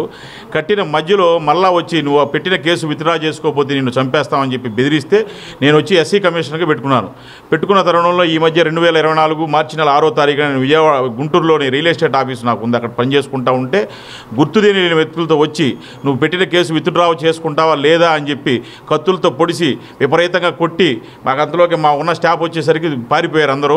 కానీ పోలీసు వారు సరైన న్యాయం చేయలేదు. 324 అనే చిన్న సెక్షన్ పెట్టారు. వాళ్ళని మర్డర్ కేసు ఉద్దేశపూర్వకంగా నన్ను చంపి కేసు విత్డ్రా చేసుకునేదాకా ఊరుకోమని చెప్పి కూడా బెదిరించారు వాళ్ళు. తక్షణమే వాళ్ళకి కోసూరు శైలజ గారికి సుబ్రహ్మణ్యాన్ని కఠినంగా శిక్షించాలని, వాళ్ళు చట్టపరంగా శిక్షించాలని, వాళ్ళ మీద ఎస్సీ ఎస్టీ అట్రాసిటీ కేసు మరొకసారి 307 కేసు పడేదాకా మేము ఉద్యమం చేస్తామని, అవసరమైతే వాళ్ళ ఇంటి ముందు కూర్చొని నిరాహార దీక్ష చేయడానికైనా సిద్ధంగా ఉన్నామని తెలియజేస్తున్నాం. ఎటువంటి మచ్చ లేకుండా నిస్వార్థంగా ప్రజలకు సేవ చేశామని వాలంటీర్లు తెలిపారు. ప్రతిపక్షాలు కుట్రపూరితంగా తమపై ఆరోపణలు చేస్తున్నాయని అన్నారు. తాము నష్టం కలిగిస్తే ప్రజల నుంచి ఎప్పుడో ఫిర్యాదులు అందాయని అన్నారు. తూర్పు నియోజకవర్గంలో పలు డివిజన్లకు చెందిన వాలంటీర్లు మూకుమ్మడిగా తమ విధులకు రాజీనామా చేశారు. ఈ సందర్భంగా సర్కిల్ 3 కార్యాలయంలో రాజీనామా పత్రాలు సమర్పించారు. అనంతరం వారు మాట్లాడుతూ వృద్ధులు, వికలాంగుల ఉసురు ప్రతిపక్షాలకు తగులుతుందని అన్నారు. మేము చెప్తే ఓటు వేయడానికి ఎవరూ సిద్ధంగా లేరని, మేలు జరిగితేనే ఓటు వేయండి సీఎం జగన్ నేరుగా చెప్తున్నారని గుర్తు చేశారు. ఆ ధైర్యం చంద్రబాబుకు లేదు అన్నారు. ఎన్నికల మేనిఫెస్టోలో 99% అమలు చేసిన ఘనత జగన్ సొంతమని చెప్పారు. అవినాష్ ఇన్ఛార్జ్ అయిన తర్వాత కొండ ప్రాంతంలో మెట్లు, డ్రైన్ల సమస్య పూర్తిగా పరిష్కారమైందన్నారు. జగన్ను తూర్పు నియోజకవర్గంలో అవినాష్ని భారీ మెజారిటీతో గెలిపించుకుంటామని చెప్పారు. మేము ఎంతో కష్టపడి సేవ చేస్తుంటే దానిపై విమర్శలు చేయడం దారుణం అన్నారు. 2019 నుంచి వాలంటీర్గా మేము బాధ్యతలు అనేవి తీసుకున్నాము. మేము సేవ చేయడానికి సిద్ధంగా ఉన్నాం కాబట్టి మేము మా యొక్క పనులను మేము స్వచ్ఛందంగా ప్రజలకు మేలు కలిగేలా మేము చేసామండి. ఎటువంటి మచ్చ లేకుండా మేము సేవ చేశాము. ప్రతిపక్షాలు అనేవి మా మీద మచ్చ వేయాలని, మా మీద కుట్రలు వేయాలని, మా మీద లేనిపోని నేరాలు కట్టాలని ప్రతిపక్షాలన్నీ చూస్తున్నాయి. వాటన్నిటిని అరికట్టుకొని మేము 5 సంవత్సరాలు మేము సేవ చేసుకొని వచ్చాం తప్ప ప్రజలకి ఏ మాత్రం నష్టం అనేది కలిగించకుండా మా బాధ్యతలు అనేవి చక్కగా జరిగించుకుంటూ వచ్చాం. మరి మొన్న 31వ తారీఖున మా మొబైల్స్ మా డివైసెస్ అన్నీ తీసేసుకున్నారు. మేము 1వ తారీఖున మేము పెన్షన్ ఇవ్వాలి. ఆర్థిక సంవత్సరం అవటం వలన ఎండ్ అవటం వలన మరి కొత్త సంవత్సరం తెలుగు అకాడమిక్ ఇయర్ ప్రారంభం అవుతున్న వేళ మరి మనీ అనేది రావటం లేట్ అవుతుంది. 3వ తారీఖు నుంచి మీరు పెన్షన్లు ఇవ్వాలని మాకు తెలియజేశారు. మరి 3వ తారీఖు నుంచి మేము పెన్షన్లు ఇవ్వాలంటే మా దగ్గర ఎటువంటి ఫోన్లు లేవు, డివైసులు లేవు. అంటే ప్రజలకి మరి ఎంతో ఇబ్బంది. పెన్షన్ తీసుకోకపోతే తను ఎలా జీవిస్తాడు? ఒక 60 ఏళ్ల వృద్ధుడు ఉన్నాడు, తను ఏ పని చేసుకోలేడు అనమాట. తను ఏ పని చేసుకోలేనప్పుడు గవర్నమెంట్ ఇచ్చే 3,000 తనకు ఆధారం. మరి ఆ 3,000 కూడా తనకు లేకపోతే తను ఎలా బ్రతకాలి? తను బ్రతకలేక తన పెన్షన్ కోసం సచివాలయం చుట్టూ తిరుగుతూ, కొండలెక్కుతూ, మెట్టులు ఎక్కుతూ, అనేక కిలోమీటర్లు నడుస్తూ తన యొక్క ప్రాణాలు కూడా కోల్పోయిన వ్యక్తులు చాలామంది ఉన్నారు. మరి వాళ్ళందరి ఉసురు మరి ఎవరైతే ఇలా క్రియేట్ చేశారో వాళ్ళందరికీ తగులుతుందని మేము చెప్తున్నాం అనమాట. మేమేం చేసాం? మేము ఒక పెన్షన్ ఇచ్చి రావటమే మా బాధ్యత. పెన్షన్ ఇచ్చి రావటమే. మేము నేను చెప్తే ఓటేయడానికి ఎవరు సిద్ధంగా లేరు. మీరు చెప్పినా, వాళ్ళు చెప్పినా, ఎవరు చెప్పినా కానీ ఓటేయడానికి ఎవ్వరు ఇష్టపడరండి. వాళ్ళ యొక్క మనసుతోనే ఓటేస్తారు. ప్రజలు అనేవాళ్ళు ఎవరు ఆశావాదులుగా లేరు. ప్రజలు అనేవాళ్ళు మేలు జరిగితేనే ఓటేయమని జగన్మోహన్ రెడ్డి గారు, మీ కుటుంబంలో మేలు జరిగితేనే మీరు ఓటేయండి. మరి ఏ ప్రతిపక్షాలైనా ఓటు వేయాలని మీకు మేలు జరిగిందని చెప్పగలుగుతున్నారా? జగన్ గారి వల్ల మీకు మేలు జరిగితే ఓటేయండి అని జగన్ గారు చెప్తున్నారు. మరి ప్రతిపక్షాలు చంద్రబాబు గారు అడగలరా మీకు మేలు జరిగిందని? మరి 2014 నుంచి 19 వరకు వాళ్ళ కుటుంబంలో మేలు జరిగింది, నేను నేను చేశాను మీ కుటుంబాలకని చంద్రబాబు గారు చెప్పగలరా? నేను క్వశ్చన్ చేస్తున్నాను అన్నమాట. మేము ఎన్నో కష్టాలు పడ్డాం అన్నమాట. మేము చదువుకునే టైంలో కూడా మాకు స్కాలర్షిప్లు అనేవి సరిగ్గా టైంకి పడక మేము చాలా ఇబ్బంది పడ్డాం అన్నమాట. పెన్షన్లు తీసుకోవడానికి చాలామంది ఇబ్బంది పడ్డారు. ఇస్తానన్న పథకాలు, ఇస్తానన్న మేనిఫెస్టోని ఆయన మాయం చేశారనమాట. తన యొక్క ప్రతి ఒక్కటి మేనిఫెస్టోని మాయం చేశారు. జగన్ గారు ఇచ్చిన మేనిఫెస్టోని 99% ఆయన హామీలన్నింటినీ నెరవేర్చారు. మరి ఈసారి కూడా జగన్ గారు మేనిఫెస్టో రిలీజ్ చేస్తారు. ప్రతి ఒక్క మేనిఫెస్టోలో రూపొందించిన ప్రతి ఒక్క అంశాన్ని ఆయన తీరుస్తారు. ప్రజలకు మేలు చేస్తారు. మమ్మల్ని మర్చిపోరు అనమాట. మేము సేవ చేసాం, ఇంకనూ మేము ప్రజల్లో సేవ చేయాలని ఉన్నాం. మమ్మల్ని ఎక్కడైతే నెట్టివేయాలనుకుంటున్నారో వాళ్ళు నెట్టివేసేది ఏంటండి? మేము స్వచ్ఛందంగా సేవ చేసాం. మేము సేవ చేయడానికే ఉన్నాం కాబట్టి ప్రజలకు మేలు చేస్తాం. మేము ఉన్నంత వరకు జగన్ గారిని గెలిపించుకుంటాం. తూర్పు నియోజకవర్గంలో అవినాష్ గారిని కూడా మేము ముందుకు నడిపిస్తాం. ఎమ్మెల్యేగా మేము గెలిపించుకుంటామని ఈ సభాపక్షాన్ని నేను తెలియజేస్తున్నానండి. 2019 వరకు నాకు తెలీదు, అసలు వాలంటరీ వ్యవస్థ ఉందని తెలుసు, కానీ అప్పటి వరకు నేనైతే జాయిన్ అవ్వలేదు. సో నేను వచ్చింది ఎప్పుడు అంటే 2022లో జాయిన్ అయ్యాను అనమాట. అప్పుడు కూడా నాకు అసలు ఈ ఉద్యోగం ఏంటి అది ఇది అని చెప్పి అనుకునేదాన్ని. కానీ ప్రజల్లోకి వెళ్ళి మాట్లాడి ఫంక్షన్ల గురించి చేసి తర్వాత వాళ్ళకి ఫంక్షన్లు ఇచ్చేటప్పుడు వాళ్ళ క్యాస్ట్ కానీ ఇన్కమ్ కానీ ఏవైనా పెట్టేటప్పుడు అర్థమైందనమాట. అయ్యో వీళ్ళు ఎంత పని చేస్తున్నారు కానీ మనకు తెలియలేదు అని చెప్పి అనుకునేదాన్ని. కానీ ఇప్పుడు నేను అదే పని చేస్తున్నాను కాబట్టి ఒక రకమైన సంతోషం ఇప్పుడు తెలుస్తుంది. కానీ ఇప్పుడు మేము స్వచ్ఛందంగా చేయడానికి కారణం కూడా అదే. ఇదివరకు బయట వ్యక్తులకి ఎవరికి తెలియదు మేము చేస్తున్న పని, కానీ మేము పడుతున్న కష్టం కాదు. ఏదో ఇంత ఇస్తున్నారు చేస్తున్నారు అనే తప్ప మేము పడుతున్న మనోవ్యధ కూడా ఎవరికి అర్థం కావట్లేదు.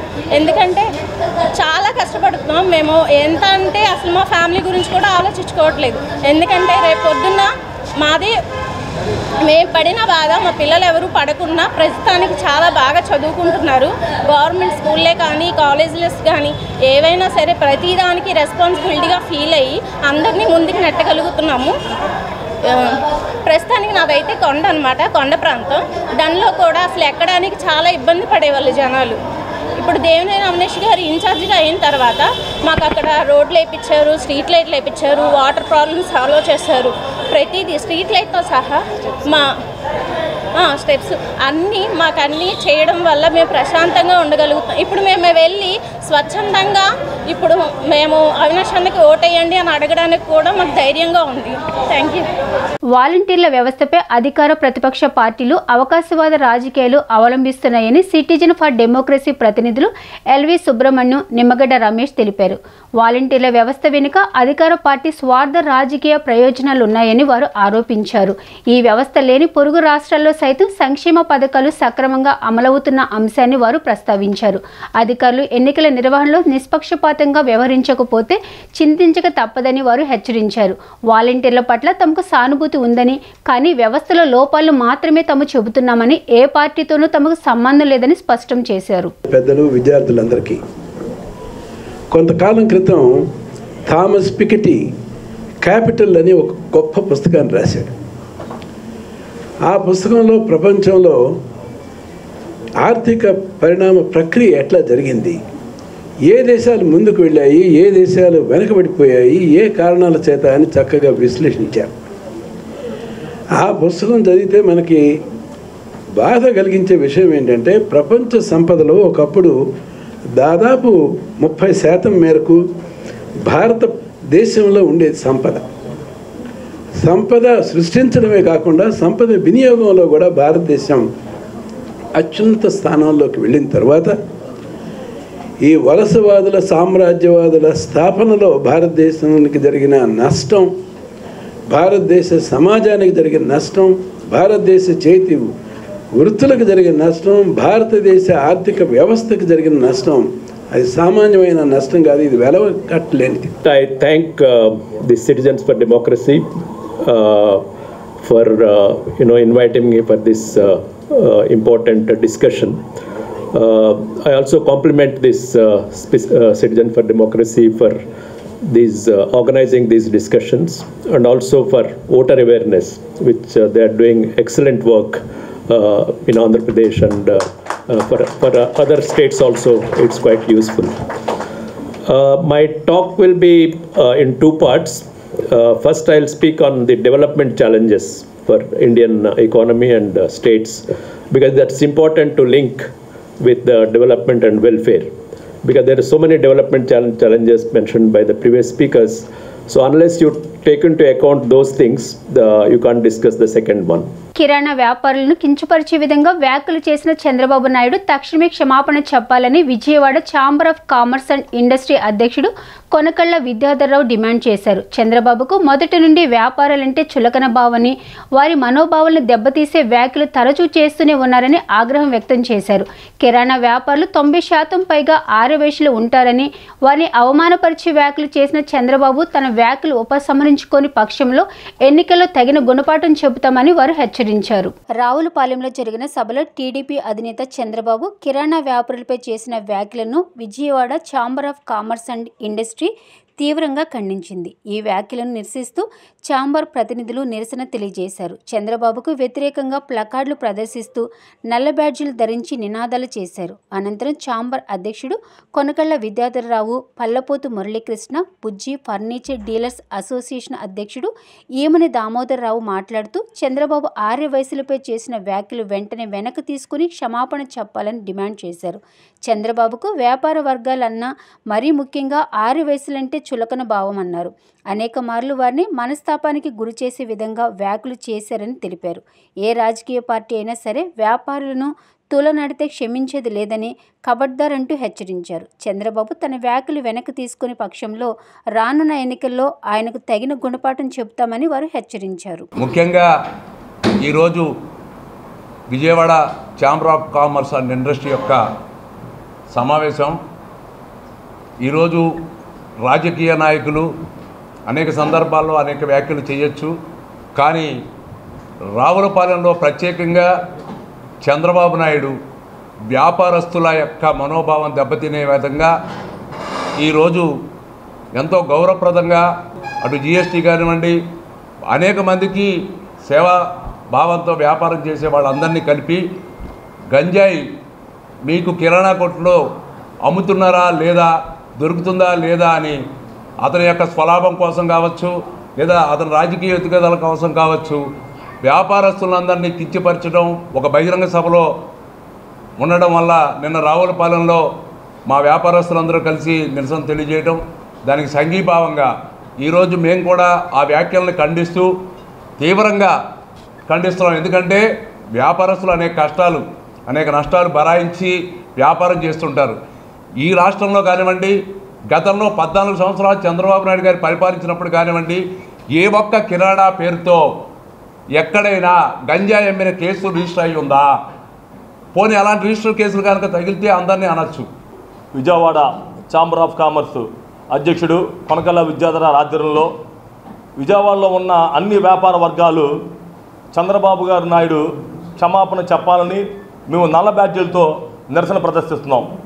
రావులపాలెంలో చిన్న వ్యాపారులు కిరాణా షాపుల్లో గంజాయి దొరుకుతుంది, అమ్ముతున్నారు అన్న మాట అటు వ్యాపారస్తులకి ఇటు ఆదివాసీలకి, చంద్రబాబు గారికి ఎప్పుడు కూడా వ్యాపారస్తులన్నా ఆదివాసులన్నా చులకన. ఆయనకి ఎంతసేపటికి కార్పొరేట్ వ్యవస్థ, ఆయన వల్లే విజయవాడలో స్టేట్లో కానీ అన్ని కార్పొరేట్ వ్యవస్థలు రావటం, పెద్ద వ్యాపారాలు రావటం, చిరు వ్యాపారాలు దెబ్బతినడానికి కారణం కూడా చంద్రబాబు నాయుడు గారే. అంతకుముందు చిల్లర కొట్టులంటే చిన్న పల్లెటూరులో అప్పిచ్చి నెలవారీ సరుకులు తీసుకొని అక్కడ ఉన్న ప్రజలకి అందుబాటులో ఉండేవాళ్ళు చిరు వ్యాపారస్తులు. అలాంటి చిన్న వ్యాపారస్తుల్ని ఇబ్బంది పెట్టి ఆ వ్యాపారాలు దెబ్బతినేట్లు చేసింది చంద్రబాబు నాయుడు. కాబట్టి మీ ఫస్ట్ నుంచి చెప్తున్నాం, చంద్రబాబు నాయుడు ఓన్లీ టీజర్ లాగా, ఒక బాహుబలి సినిమా లాగా చెప్పి అందరినీ మోసం చేస్తాడు. అందరికీ నమస్కారం. 2014లో చంద్రబాబు నాయకత్వం, ఆయన ముఖ్యమంత్రి అయిన తర్వాత ఆయన సింగపూర్ చేస్తా, మలేషియా చేస్తా, లేకపోతే అది చేస్తా ఇది చేస్తానని చెప్పేసినని నానా విధాలుగా ఈ కార్పొరేట్ సంస్థల మొత్తాన్ని ఆంధ్రప్రదేశ్ తీసుకొని వచ్చి చిన్న వ్యాపారుల యొక్క నడ్డిని విరగొట్టాడు. దాంతో వ్యాపారస్తులు ఈ కార్పొరేట్ సంస్థల వల్ల ఈ కిరాణా వ్యాపారులు కానీ, ఫ్యాన్సీ రకాల వ్యాపారులు కానీ, అట్లాగే వసలతలో బట్టల కొట్లు కానీ అన్ని రకాలుగా వ్యాపార రంగాలన్నీ కూడా దెబ్బతిన్నాయి. అదే కాకుండా గతంలో కూడా చంద్రబాబు నాయుడు గారు వ్యాపారస్తులు దొంగలుగా చిత్రీకరించి ఎన్నోసార్లు ఆయన మాట్లాడటం జరిగింది. వ్యాపారస్తుల మీద అనుచిత వ్యాఖ్యలు చేయడం వల్ల వాళ్ళ మనోభావాలు దెబ్బతీసి రెచ్చగొట్టే విధానంగా చేస్తున్నావు కనుక నీ పతనం దగ్గరలో ఉన్నది. కనుక ఏ రాజకీయ నాయకుడైనా సరే వ్యాపారస్తుల జోలికి కనుక వస్తే ఎవరికైనా పతనం తప్పదు. కనుక దయచేసి ఏ రాజకీయ నాయకుడు కూడా వ్యాపారస్తుల జోలికి రాకూడదని మేము కోరుకుంటూ ఈ నిరసన కొనసాగిస్తాము. ఏ రాజకీయ నాయకుడు కూడా వ్యాపారస్తుల జోలికి రాకూడదని మా విజ్ఞప్తి. రావులపాలెంలో మీటింగ్లో చిన్న వ్యాపారస్తులు గంజాయి అమ్ముతున్నారా లేదా, గంజాయి అమ్ముతున్నారు అని అంటే ఆయనకు అర్థం ఏంటి? చిన్న వ్యాపారస్తులు అంటే ఆయనకు వ్యాపారం అంటే సులకన భావం. వ్యాపారస్తులన్నా సులకన భావము, ఆర్యవయసులన్నా సులకన భావము. ఎందుకు ఆర్యవయసులు అంటే మీకు సులకన భావము? 14 సంవత్సరాలు మీరు ముఖ్యమంత్రిగా, ఆంధ్రప్రదేశ్కు ముఖ్యమంత్రిగా ఉన్నారు. 40 సంవత్సరాలు రాజకీయ చరిత్ర ఉంది.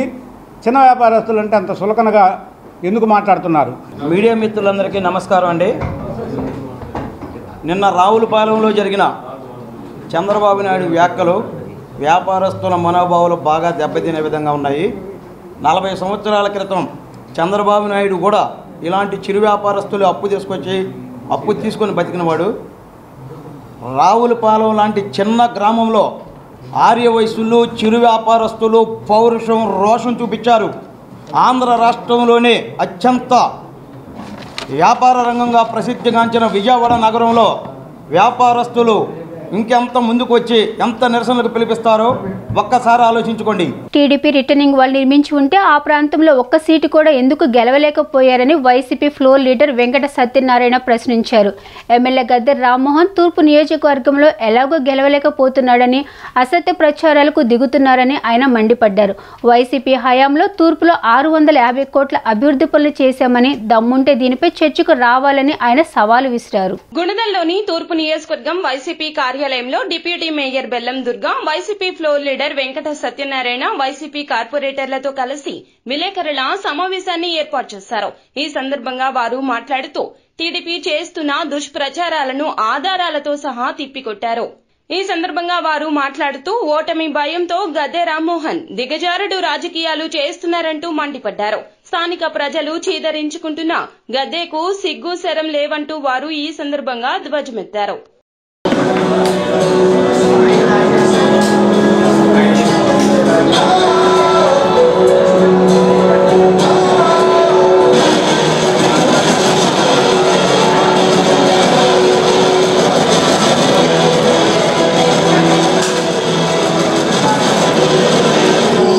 కృష్ణానది పరివాహక వరద ముంపు ప్రాంతం. గత 40 సంవత్సరాలుగా నదికి వరదలు వచ్చిన ప్రతిసారి తూర్పు నియోజకవర్గ పరిధిలోని రామలింగేశ్వర నగర్, భూపేష్ గుప్తా నగర్, కృష్ణానంక కరకట్ట ప్రాంతంలో నీళ్లు వచ్చి ఇళ్లు మునిగిపోవడం, ప్రజలను సురక్షిత ప్రాంతాలకు తరలించడం సర్వసాధారణం. ఎన్ని ప్రభుత్వాలు మారినా, నాయకులు మారినా ఇక్కడ ప్రజల కష్టాలు మాత్రం తీరలేదు. రిటర్నింగ్ వాల్ పేరుతో గత ప్రభుత్వం స్థానిక ఎమ్మెల్యే నిధులు దోచుకున్నారు తప్ప ఫలితం మాత్రం శూన్యం. తన సుదీర్ఘ పాదయాత్రలో అలాంటి ప్రజల కష్టాలు చూసి చరించి వైఎస్ఆర్ కాంగ్రెస్ ప్రభుత్వం అధికారంలోకి వచ్చిన వెంటనే రిటర్నింగ్ వాల్ నిర్మాణానికి 120 కోట్ల రూపాయలు మంజూరు చేస్తున్నట్లు అసెంబ్లీలో ప్రకటించి గొప్ప మనసు చాటుకున్న గౌరవ ముఖ్యమంత్రి శ్రీ వైఎస్ జగన్మోహన్ రెడ్డి గారు వచ్చినప్పుడు చూశారు. ఆ కృష్ణానంక ముంపుకు గురవుతా ఉంది. రిటర్నింగ్ వాల్ కట్టాల్సిన పరిస్థితి ఉంది. కానీ పరిస్థితి చూస్తే కథల నాకే బాధ అనిపించింది. ముందు గురవుతా ఉన్నాయి. 5 రోజులు చంద్రబాబు నాయుడు గారు ముఖ్యమంత్రిగా ఉన్నారు, కనిపించలేదు. రిటర్నింగ్ వాల్ కట్టాలని, కృష్ణానంక ప్రాంతాన్ని కాపాడాలని చెప్పి వెళ్తారు. నాకే అనిపించి ఎస్టిమేట్ తయారు చేయించి వెంటనే రిటర్నింగ్ వాల్ ఫండ్స్ మనం చేసాము. ఫేస్బుక్లో రీల్ స్టార్ ఉన్నారు. మన తూర్పు నియోజకవర్గానికి రియల్ స్టార్ ఒకరు అయితే రీల్స్ చేసుకునే ఒక స్టార్ ఉన్నారు. వారి గురించి నేను ప్రత్యేకంగా పేరు కూడా చెప్పవచ్చల్లా. ఎవరైతే ఎమ్మెల్యేగా 10 ఏళ్ళు అని చెప్పుకునే గద్దె రామ్మోహన్ రావు గారు ఇవాళ ఒక రీల్స్ చేసుకుని పాపం ఒకటి విడుదల చేశారు.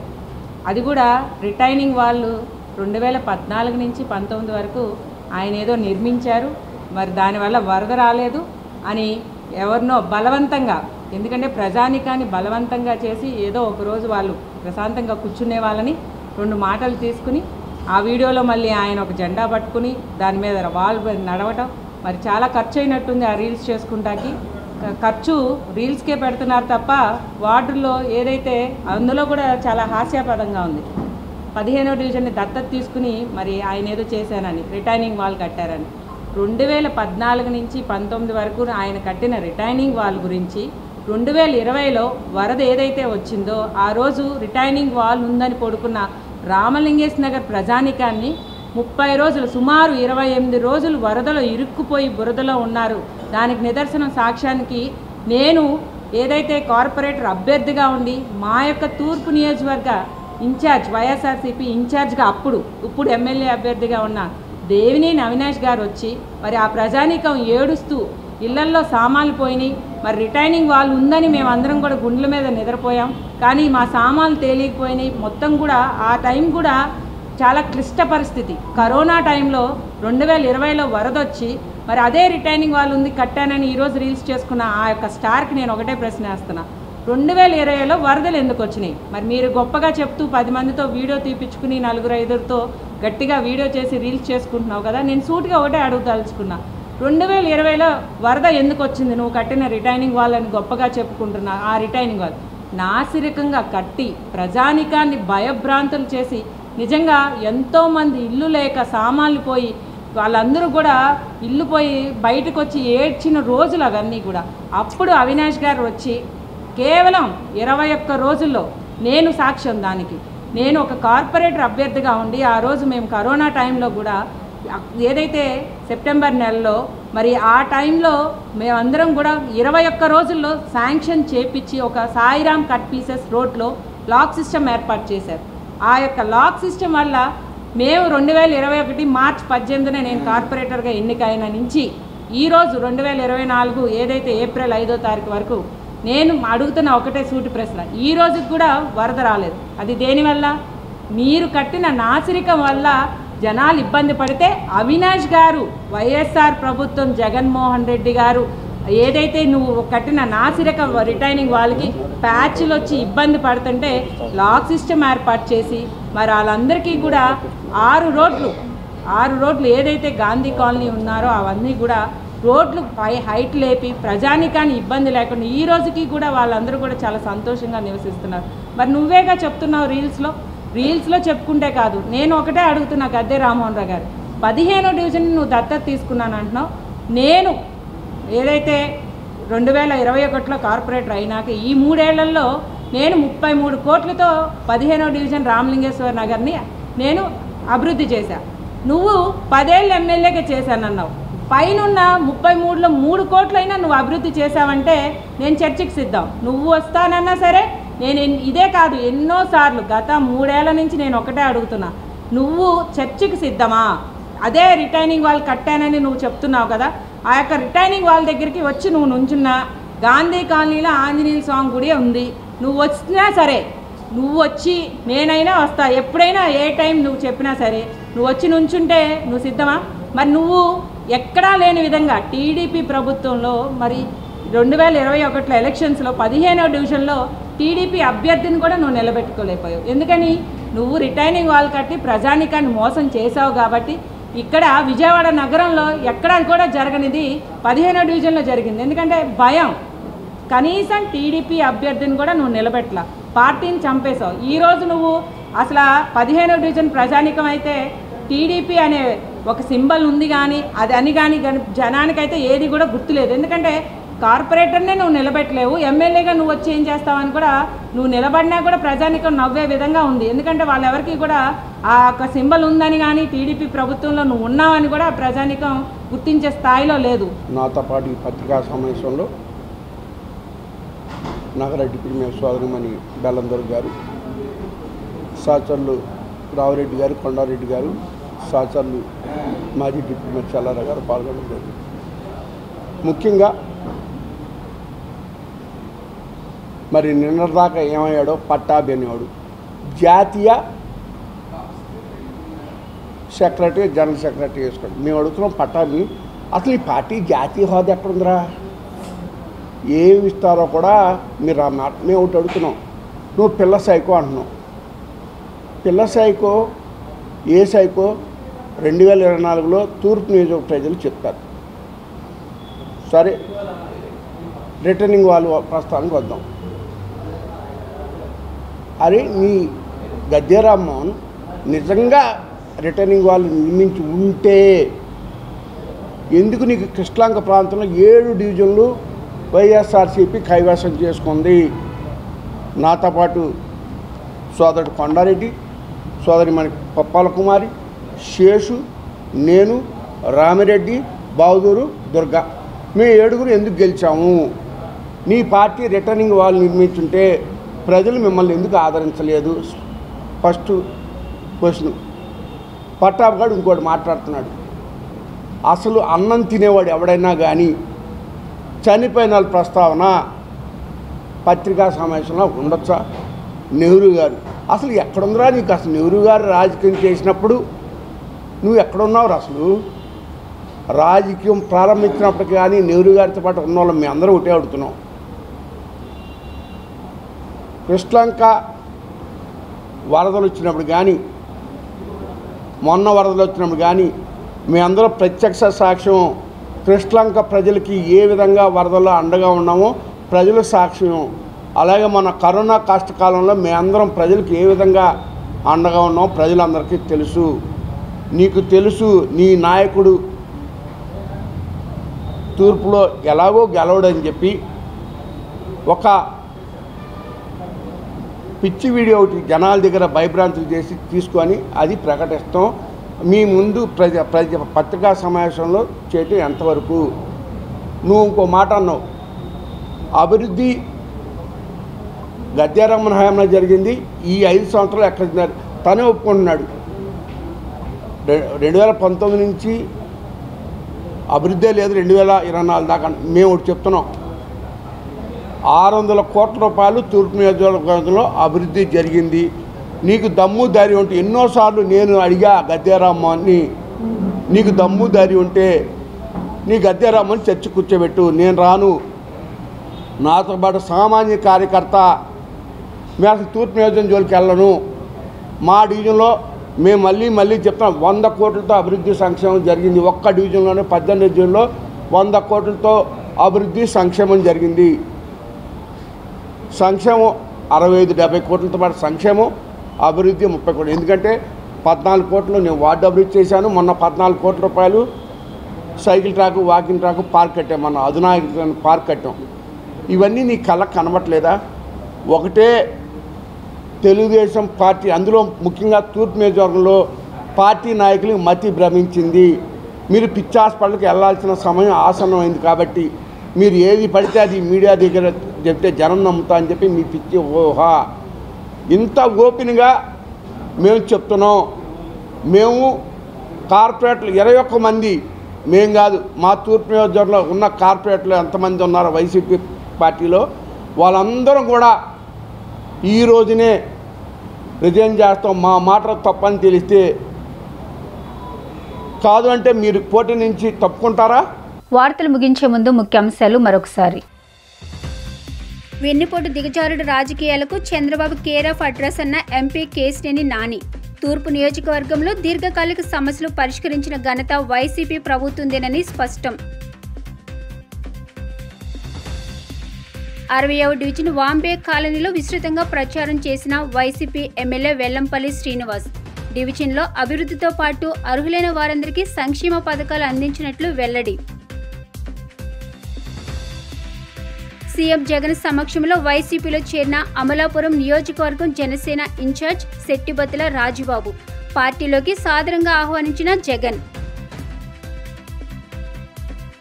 మోడీ సారథ్యంలో దేశం అభివృద్ధి బాటలో పయనిస్తుందన్న పశ్చిమ నియోజకవర్గం బీజేపీ అభ్యర్థి సృజనా చౌదరి. ఎన్డీఏ కూటమి అధికారంలోకి వస్తే నియోజకవర్గం రూపురేఖలు మారుస్తానని హామీ. డీ న్యూస్ ఇంతటితో సమాప్తం. తిరిగి మరో బులెటిన్లో కలుద్దాం. Keep watching D news.